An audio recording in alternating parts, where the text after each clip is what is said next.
Mga kaibigan, magandang araw sa inyong lahat o kahit gabi nyo man ito mapanood. Grabe no, patindi na po ng patindi ang pagtatrabaho ng mga buaya. Bakit kanyo? Katatapos pala ng eleksyon, handang-handa na sila para pabagsakin na naman si VP Sara.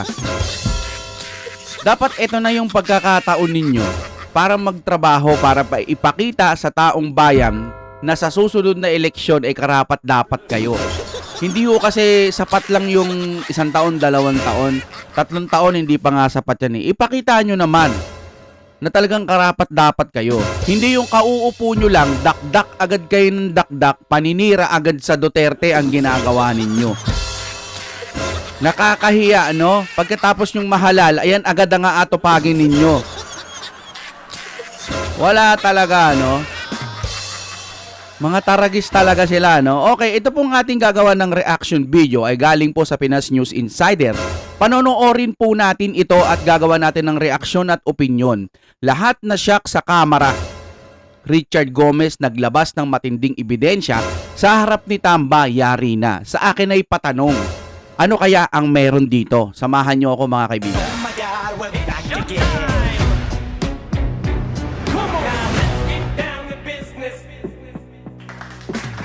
Ang reaction video na ito ay edit sa inyo ng Fiber ni Juan. Napakabilis ng internet nila at ang mura-mura pa. Tawagan nyo na, baka meron na yan sa inyong lugar. Baka may islat na yan, sayang din. Okay, i-play na natin ito. Ito ang balita ngayon. Trending at pinag-uusapan ngayon sa mundo ng social media. Ang di umano'y balitang Leyte 4th District Representative Congressman Richard Gomez matapang na nagsalita na sa harap ng mababang kapulungan. Binasag na ang katahimikan at ang katotohanan sa kontrobersyal na tulay ng San Juanico Bridge. Pagkasira ng San Juanico Bridge, binaliwala di umano ng mababang kapulungan na pinamumunuan ng House Speaker of the House Martin Romualdez. Sa nasabing pahayag ni Richard Gomez, tila nasampal nito ng kahiyan at katotohanan ang mga ilang buhayang mambabatas sa mababang kapulungan at ang liderato ng Kamara na mas inuna pa di umano ang mga ayuda at ang minadaling impeachment trial ng Vice President Sara Duterte. Okay, minadali nila yung impeachment,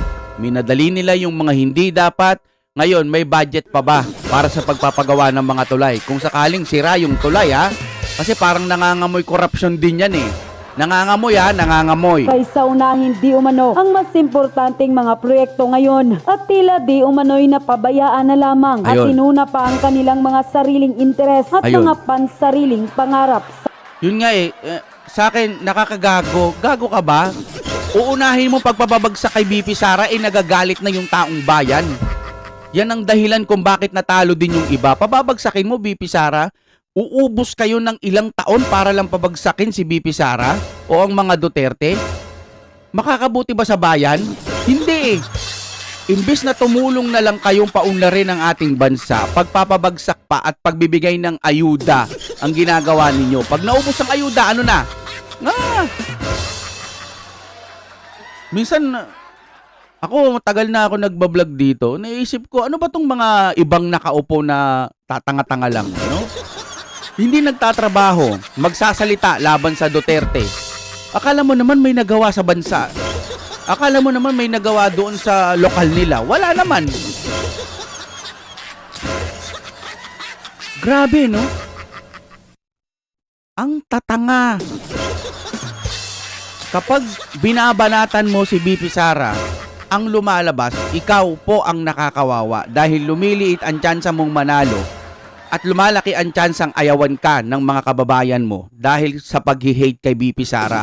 Huwag kang masisilaw sa mga ilan na nagsasabi sa'yo na tama ang ginagawa mong pagpapabagsak kay VP Sara ng dahil sa budget lang. Pero kahit walang pera ang mga Duterte, hindi naman literal na wala talagang pera, no? Siyempre, President, Vice President, meron naman yan kahit papano. Ang sa atin lang, hindi sila makakasuhol, hindi sila yung katulad ng mga taga-kabila na magsusulsol, magsusuhol, magbibigay ng pera para busalan yung bibig o hindi naman kaya magsalita ng hindi maganda sa mga Duterte. Hindi sila ganon. Ay, mamaya na nga lang. Play na nga muna natin to. Sa pamumulitika, gaano kaya katotoo ito mga kababayan? Ating alamin. Pero Pero bago ang lahat, kung bago ka pa lamang sa aming channel, please huwag kalimutang mag-like, subscribe at i-click ang notification bell Yes. para mas maging updated ka pa lalo sa lahat pa Nasa ng description bagong yan. video na i-upload namin. At ito na nga mga kababayan, tila matapang na humarap at nagsalita ang 4th District Representative na si Congressman Richard Gomez sa harap mismo ng mababang kapulungan. Yung? Ito'y tungkol sa pagkasira ng San Juanico Bridge.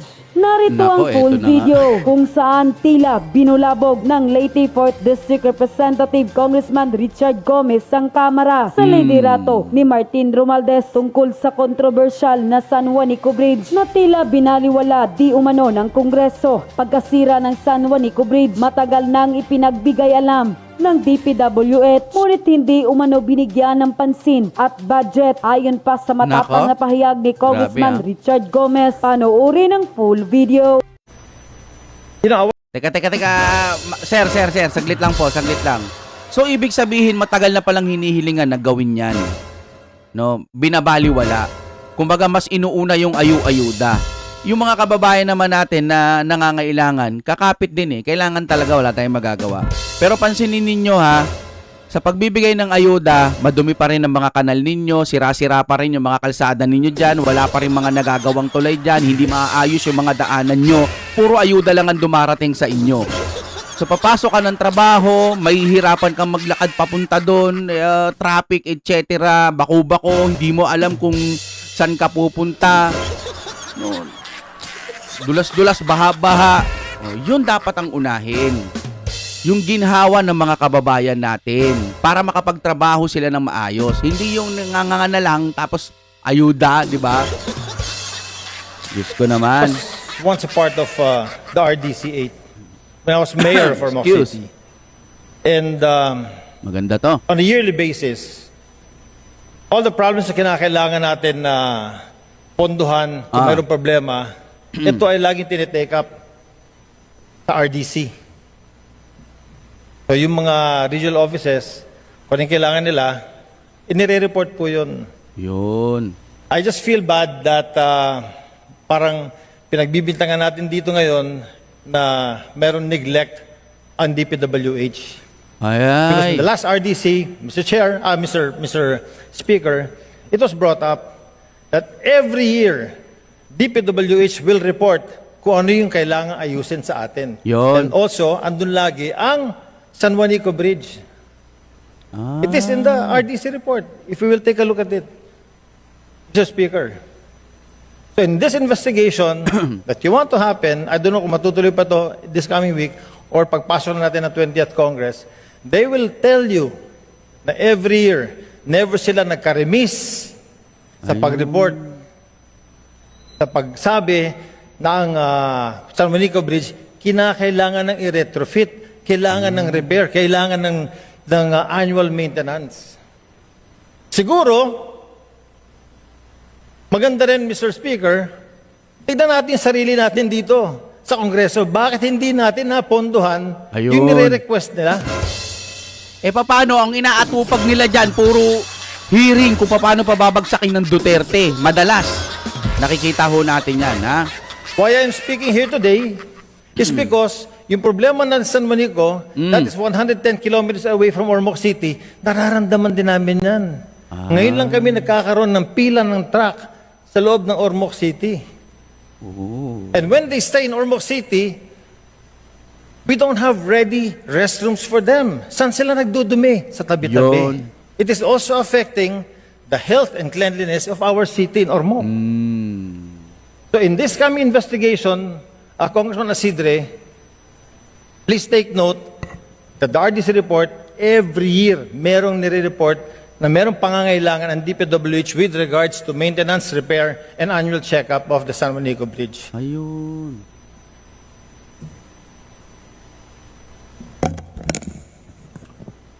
Honorable Gomez, is that a manifestation or a... It is a manifestation, Mr. Speaker. Yes, Honorable Asedre? Mr. Speaker, I just would like to qualify the position of this representation. We have no arguments, and we agree that for the longest time we have been asking funding, even not only for the repair of the San Juanico Bridge, but including the construction of a second San Juanico Bridge, considering that we have already seen the wear and Ito yun eh, ito rin yung nagsasalita kay BP Sara, no? Sige nga. tear and the life of the structure itself. Tama ba ito ba? However, the position of this representation with regards to the privilege speech is about having to impose the restriction, the load restriction on the San Juanico Bridge without prior preparation and without prior notice to the concerned stakeholders. For the record, as I mentioned in my privilege speech, we are not against the rehabilitation. In fact, we welcome it. In fact, for the longest time, we've been asking for it. But the problem with the current situation is that the announcement was made on the same day the restriction took effect.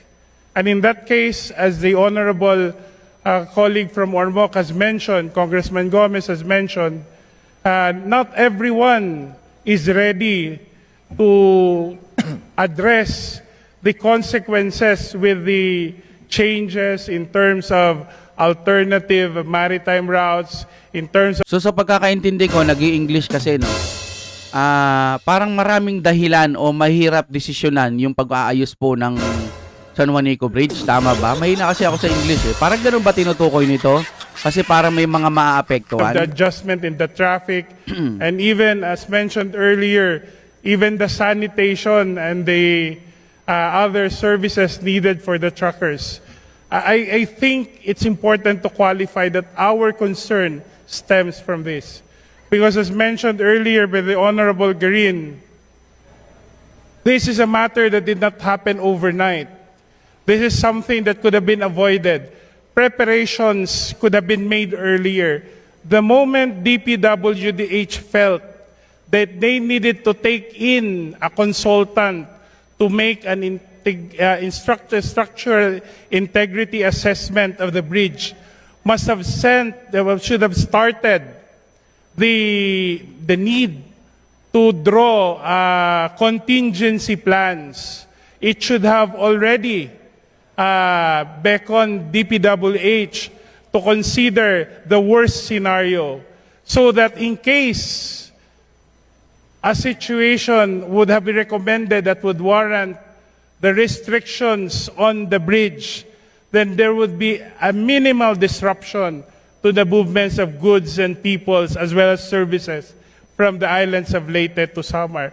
We are one with the Honorable Gomez in saying that this has been a long concern of the region, having been part also of the Advisory Council of the Regional Development Council of the region. We've worked also closely in recommending funding for the second San Juanico Bridge. There is no question about that. Our concern for this matter is that this situation where we find ourselves in, wherein there was little or there was not inadequate preparation given prior to the closure or the imposition of load restrictions on the San Juanico Bridge, could have been done better. And it's important that we put this in mind because it could happen somewhere else under similar, even worse circumstances. So it's important that before such decisions of such magnitude are taken, there could have been proper coordination with the different stakeholders. Mr. Speaker, as part of last part of my manifestation, I would like to add, Mr. Speaker, kung pwede, kung matutuloy ang investigation natin, we will have to ask the committee secretary to please prepare all the requests of DPWH with regards to San Juanico at the start of 19th Congress. Because as reported, every year, every budget year, nire-request nila yon. Baka kung sakaling hindi na ibigay yun, baka tayo yung nag-remiss. Baka nakalimutan lang natin. Baka hindi natin nakita na talagang kailangan palang ponduhan ang pagpapaayos ng San Juanico Bridge, Mr. Speaker. So, part of his resolution, we ask that all records of requests coming from DPWH, ilabas po natin. Thank you. Noted. Thank you, Honorable Congressman Gomez. Eside. Ayan, nagsasalita na si Congressman Richard Gomez. Panoorin natin. Yung nire-request nila, Pagkasira ng San Juanico Bridge, matagal nang ipinagbigay alam ng DPWH, ngunit hindi pinansin sa Kongreso ayon kay Congressman Richard Gomez. I was once a part of the RDC 8 when I was mayor of Ormoc City. And on a yearly basis, all the problems na kinakailangan natin na ponduhan kung mayroong problema, ito ay laging tinitake up sa RDC. So yung Tama. mga regional offices, kung anong kailangan nila, inire-report po yun. I just feel bad that parang pinagbibintangan natin dito ngayon na mayroong neglect on DPWH. Because in the last RDC, Mr. Chair, Mr. Speaker, it was brought up that every year, DPWH will report kung ano yung kailangan ayusin sa Tama. atin. And also, andun lagi ang San Juanico Bridge. Tama. It is in the RDC report. If we will take a look at it, Mr. Speaker. So in this investigation that you want to happen, I don't know kung matutuloy pa to this coming week or pagpasok na natin ng 20th Congress, they will tell you na every year, never sila nagka-remiss sa pag-report, sa pagsabi na ang San Juanico Bridge, kinakailangan ng i-retrofit, kailangan ng repair, kailangan ng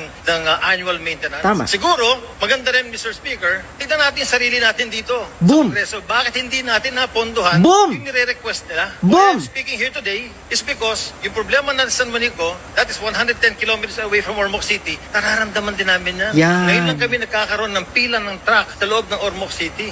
Stay in Ormoc City, we don't have ready restrooms for them. Sila nagdudumi Yan. sa tabi-tabi. It is also affecting the health and cleanliness of our city in Ormoc. So, this coming investigation, Congressman Asidre, please take note that the RDC report, every year, merong nire-report na merong Boom. pangangailangan ng DPWH with regards to maintenance, repair, and annual checkup of the San Juanico Bridge. Yaks, nakakahiya kasi inuunan nyo ang ayuda. Ang igit nyo. Oh. Ha? 'Di ba? Oh. Kasi inuunan nyo yung walang kakwento-kwentang ayuda, pangmudmud sa mga tao. Di yung mga main problem, yung mga kailangang ayusin na dapat pondohan, hindi na napupondohan. Kasi mga hayop kayo, ha? Grabe kayo makamanipula ng pondo. Inuuna niyo yung buwisit na ayuda. Hindi naman lahat makikinabang dyan. Diba mga Lods? Oh, diba? Congressman Gomez, Yes. siya na mismo ni-reveal niya. Palagi nagre-request, diba, ng pondo dyan sa San Juanico Bridge, pero hindi nila pinupunduhan. Grabing korupsyon yan, mga Lods. Yung mga dapat punduhan, hindi nila pinupunduhan. Yung mga hindi dapat punduhan, pinupunduhan. Diba? Ay, nako. At yun na nga mga Ayun nga mga kapatid, ano, ang naiisip ko rin, yung mga binabaliwala lang itong problema ng mga tulay, sabihin na natin yung mga pangangailangan talaga na makakaapekto sa mga Pilipino kapag ka nasira yun. Mga tulay, daanan, etc. No? Ito, San Juanico Bridge, ibig sabihin, isa pa lang ito. Isa pa lang ito sa mga nakikita natin. Paano pa yung iba na nire-request dyan na hindi napapansin at mas nauuna pa yung ayuda, yung pag-i-impeach, at yung pagpipirma-pirma na may kalakip pang pera na kapag hindi ka pumirma, hindi ka makakatanggap. Ang shit, di ba? Mamen, putik yan. Hindi lang yung iba kasi hindi naman fanatic ng mga politika. Hindi naman, wala naman silang pakialam kung nakukurakot yung ano eh. May mga ganong tao, wala silang pakialam basta mayayaman sila. Kawawa yung mga kababayan nating mga mahihirap na, ano ba tawag dito? Nagagamit yung pagiging sobrang hirap nila sa buhay. Yung talagang minsan nakatira na lang sa mga tulay, kubo-kubo na lang talaga, nasira-sira pa. Naaabuso po sila kasi nabibigyan sila ng ayuda. Yun yung paraan para tumatak sa isipan daw ng mga tao na ito dapat ang iboto o palakasin ang Romualdez o palakasin itong administrasyon. Iba kasi yung motibo nila kapag nagtatrabaho sila sa pagbibigay nila ng ayuda. Maraming salamat po sa ayuda. Kailangan ng taong bayan yan ayuda. Pero kapag yun ang ibibigay mo, taon-taon, sabihin na natin matutupad, halimbawa lamang na talagang yun na ang masusunod. Taon-taon, laging may ayuda yan. Buwan-buwan, may ayuda kang matatanggap. Pero yung lugar ninyo, sira pa rin. Bumabaha pa rin sa lugar ninyo. O hindi naman kaya yung mga tulay at malalaking tulay at mga mahahabang tulay na kailangan para po sa mga bilihin, etc. Limbawa, pagtawid ng mga essential, mga gulay, basta kung ano-ano pa man yan, magmamahal yan kapag malayo yung mga dadaanan nila, gasolina, etc. Yun dapat ang unahin. Kasi ang ayuda, para lamang naman talaga yan sa mga nasasalanta ng bagyo, sakuna, basta mga katulad nun, di ba? Ganun sana. Kaso yung ayuda, ginagawa na nilang katangahan. Salamat, ulitin ko ha, salamat sa ayuda. Blessing yan sa mga kababayan natin, tanggapin nyo. Pero dapat itanim nyo sa utak nyo na hindi yan ang solusyon para po maibsan ang inyong mga gutom. Pansamantala lang yun eh. Kailangan nyo pa rin magtrabaho. Dadaan pa rin po kayo sa mga tulay na sira-sira na halos konting tapak mo na lang, magigiba na, malalaglag, matitegi ka pa. Yun dapat ang isipin ng mga nakaupo dyan. Kaso alam na nila yon, hindi nila ginagawa kasi nga gusto nilang makakurakot. Base lang ho sa aking opinion ito, no? Sa mga ibang walang pakialam sa politika, okay, wala tayong magagawa dyan. Pero sa mga concern na halos nasasaktan sila kung bakit nagkakaganito ang ating bansa dahil po sa pangungurakot ng mga ibang gustong makaupo sakim sa pera, mayayaman na pero gusto pa nilang yumaman ng yumaman. Ganyan po ang ibang mga nasa gobyerno. Kung bakit ko sinasabing Duterte pa rin dapat at yung mga kaalyado ng Duterte, kasi nakikita namin na may nagagawa talaga sila. Hindi nyo nakikita yung kasi punong-puno kayo ng hate sa sarili nyo. Tanggalin nyo yan at tignan nyo kung ano ang mga nagawa ng mga Duterte.